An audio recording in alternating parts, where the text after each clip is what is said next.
네, 이제 바벨론에 대한 심판의 말씀의 끝이 보입니다. 오늘 큐티까지 해서 바벨론에 대한 심판을 마무리하게 됩니다.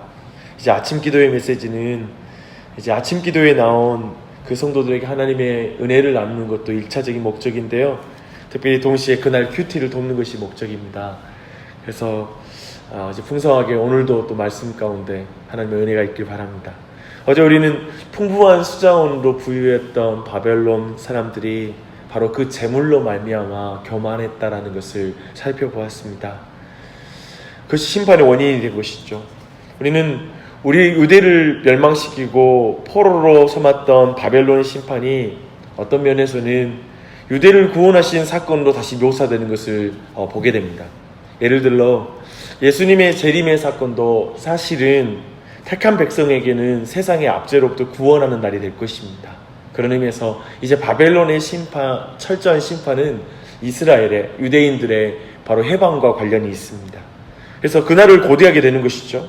그래서 45절을 보면 하나님은 자기 백성에게 이렇게 말씀하십니다. 너희는 그 중에서 나와 여호와의 진노를 피하라고 말하고 있습니다. 명령하고 있죠.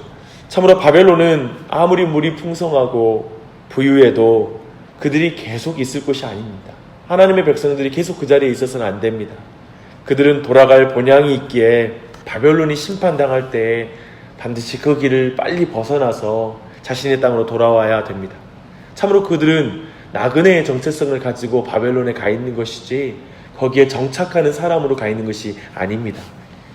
이제 하나님은 전쟁이 다가오는 소식을 들으면 그들이 강해져야 한다라고 말하고 있습니다. 이제 하나님은 바벨론의 우상에 대한 징벌을 이제 하실 거라고 이제 계속해서 이어서 말씀하십니다. 그들의 우상 숭배를 철저히 하나님께서는 심판하시겠다라고 말씀하고 있습니다. 참으로 바벨론 제국의 제국주의적 그 폭력에 대해서 하나님은 그들이 했던 그대로 다른 나라의 폭력 가운데 멸망하게 될 것입니다. 바벨론의 심판에서 우리가 주목할 것은 철저히 이렇게 인과응보적인 심판이라는 것을 볼 수 있습니다. 49절의 표현을 한번 볼까요? 바벨론이 이스라엘을 죽여 엎드림같이 온 세상이 바벨론에서 죽임을 당하여 엎드러지리라 라고 말하고 있습니다. 바벨론의 이 패배가 이스라엘에 대한 바벨론의 처음 대응과 관련이 있다라고 말씀하시는 것입니다. 그렇게 50절에서 다시 강조합니다. 유다의 남은 자, 곧 칼을 피한 자들은 그 길에서 빨리 도망쳐야 된다. 다시 반복해서 말하고 있죠. 먼 곳에서 여호와를 생각하며 그들 마음에 예루살렘을 둬야 한다라고 말하고 있습니다. 왜 이런 말씀하실까요? 왜 저 바벨론이 멸망할 때 먼 곳에서 여호와를 계속 생각하고 있어라. 그리고 너희 마음에 예루살렘을 둬라. 그래서 그때 너희들이 이 땅으로 돌아와야 된다라고 말씀하실까요? 역사적으로 보면 결국 대다수의 유대인들은 바벨론의 멸망 이후에 계속 바벨론 땅에 머뭅니다. 그냥 거기에 정착해버립니다. 왜냐하면 그 이후 이어지는 페르시아 제국이 다양한 민족들에게 관대한 정책을 가지고 있었기 때문에 그렇습니다. 그러니까 자신을 대적했던, 멸망시켰던 바벨론도 멸망했고, 그리고 그 이후에 세워진 페르시아라는 제국이 자신들에게 관대하니까 우리가 굳이 약속의 땅으로 돌아갈 이유는 없잖아 라고 결론을 내린 것이죠. 그래서 그들은 이미 당대에 가장 화려하고 이 세상에서 가장 강력했다고 말했던 바벨론의 문화도 경험했고, 또 그 뒤에 페르시아 문명까지 경험을 하고 나서 본토로 돌아갈 마음이 싹 사라져버리고 만 것입니다. 이제 그곳에 정착해서 살려고 하는 사람들이 많았던 것입니다. 대적 바벨론이 사라졌으니 그 땅에 편안히 살면 일신에 큰 문제 없겠다라고 판단했던 것입니다. 하나님은 바로 그들의 이런 마음을 잘 알고 있었습니다. 그래서 그들에게 계속해서 반복해서 명령하는 거예요. 너희는 나그네다. 바벨론은 너희가 영원히 머물 것이 아니란다. 너희 조상 아브라함을 바벨론 땅에서 불러서 내가 그에게 지시한 땅인 가나안 땅에 들어가 결국 그곳에 내가 하나님의 나라를 이루었지 않느냐. 비록 너희들이 불순종하여 다시 바벨론 땅에 들어와 있지만 이제 너희들은 이곳에 영원히 머물 게 아니라 원래 내가 너희를 향하여 가졌던 계획, 너희를 통하여 드러내고자 한 하나님의 나라를 다시 너희의 땅에 돌아가서 이루어야 될 것 아니냐. 라고 이렇게 다시 말씀하셨던 것입니다. 이것은 아브라함 때부터 하나님이 그 백성과 관련해서 가졌던 그 계획과 관련된 명령이기도 합니다. 그러나 역사적으로 보면 이스라엘은 결국 바벨론 땅에 계속 대다수가 머물게 됩니다. 이제 51절로 다시 하나님은 분명하게 또 그런 의미에서 다시 그 불완전한 마음, 그 땅에 머물고 싶어하는 마음에게 또 말씀하시는 명령이 있을 수 있습니다. 너희가 이 바벨론 사람들이 여호와의 성전에 들어간 것을 부끄럽다고 말하지 않았느냐. 이제 바벨론의 신들이 부끄러움을 당할 것이고 바벨론의 주민이 상할 것이다.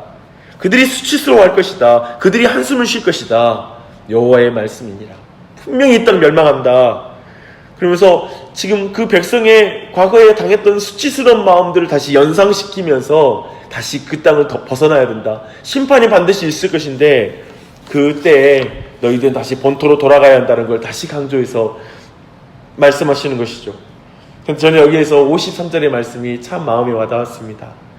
가령 바벨론이 하늘까지 솟아오른다 하자 높은 곳에 있는 피난처를 요새로 삼더라도 멸망시킬 자가 내게로부터 그들에게 임하리라. 여호와의 말씀입니다.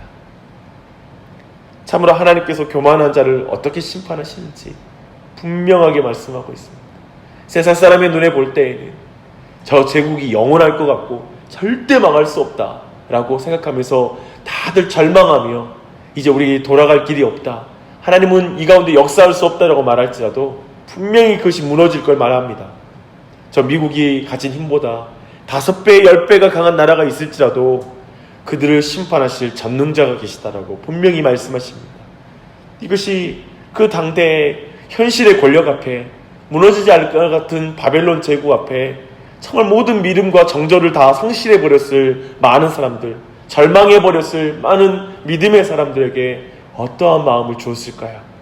다시 한번 이 말씀을 우리의 마음에 새겨야 될 걸 우리 안에 다시 한번 강조해 봅니다. 주 안에 사랑하는 여러분, 최근에 교회에 하나님의 말씀을 통해서 자꾸 정체성에 대해서 말씀하시는 걸 느끼게 됩니다. 2주 전부터 그랬죠. 나그네로서의 정체성을 다시 우리가 듣게 됩니다. 지난 주일에는 다니엘과 세 친구, 그 어린 아이들을 통해서 그 정체성에 대해서 확인했습니다. 포로로 끌려간 작은 소년들, 자신들이 선택할 수 있는 것이란 건 아무것도 없는 그 아이들이 자신의 정체성을 분명히 지켰던 것을 우리가 보았을 때 너무나 많은 메시지를 우리가 듣게 되었습니다. 참 열심히 살았다고 말하는 게 정체성이 될 수 없겠더라고요. 나 오랫동안 너무 고생했어, 내가 열심히 살아보려고 몸부림쳤어라는 게 또 내 정체성은 아니에요. 참으로 우리는 이 땅에서 영원히 살지 않는 것을 기억해야 할 것입니다. 우리는 하늘 분향을 향해 걸어가는 나그네입니다.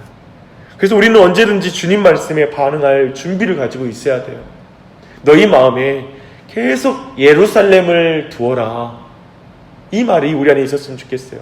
하나님 나라 본향을 너희 마음에 계속 두어라. 계속 두어라.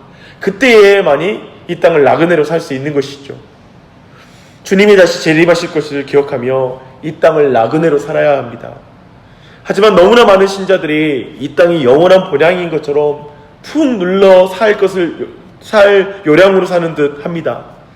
바벨론이 본향이 아닌데 이것이 영원할 것처럼 살아가는 것이죠. 주 안에 사랑하는 여러분, 오늘 아침에도 다시 하나님의 말씀을 들어야 됩니다. 너는 나그네란다. 이곳을 고통스럽다 하면서 또 이곳에 또 눌러앉을 요량으로 살지 말아라. 너무 작은 보상에 속지 말아라. 하늘 본향의 너를 위해 정말 가장 큰 보상, 영원한 보상을 준비하고 있단다 라는 이 하나님의 말씀을 기억하고 다시 한번 우리 마음에 하늘 본향을 두는 그 은혜가 있길 바랍니다. 그런 은혜가 우리 자녀들에게 있고 그리고 우리 가정에 있고 온 교회에 있으면 얼마나 감사할까요? 정말 지혜가 무엇이겠습니까? 이 땅에서 계산 잘하고 사는 게 아니라 하나님의 시간표와 하늘 본향을 마음에 두고 사는 게 정말 지혜로운 삶이 아니겠습니까? 그래서 이 세상에서 부유하나 지혜가 없는 삶을 사는 게 아니라 이 땅에서 우리가 비록 음식 그리고 비록 집이 작은 곳에 살지라도 하늘 번향의 마음을 두고 하나님의 보상을 기억하며 나그네로 살아가는 게 진짜 지혜롭고 하나님이 기뻐하시는 삶인 줄 믿습니다. 그런 은혜가 이 아침에 기도할 때 우리의 중보의 기도를 통하여서도 많은 사람에게 그런 은혜가 미치기를 간절히 축원합니다. 기도하겠습니다. 하나님 아버지, 맞습니다. 이 세상에 영원해 보이는 것처럼 보이고 이 세상에 힘을 떨치는 것이 영원할 것처럼 보여서 많은 사람이 거기에 무릎 꿇고 영원한 본향의 길, 나그네의 길을 멈추는 사람이 많은 시대입니다.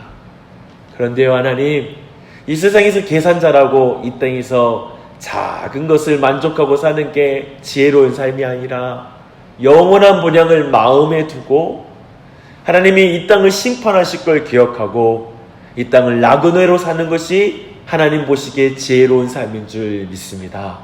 하나님, 그러한 믿음을 가질 수 있도록 우리에게 은혜 베풀어 주시옵소서. 그 우리의 자녀들에게도 그런 은혜를 베풀어 주시고 배우자에게 그런 은혜를 베풀어 주시고 주님, 우리 친척들에게도 그런 은혜가 미치게 하여 주시옵소서. 또 하나님, 온 교회가 이 하늘 본향을 마음에 두고 살아갈 수 있도록 큰 은혜를 베풀어 주시길 간절한 마음으로 기도합니다.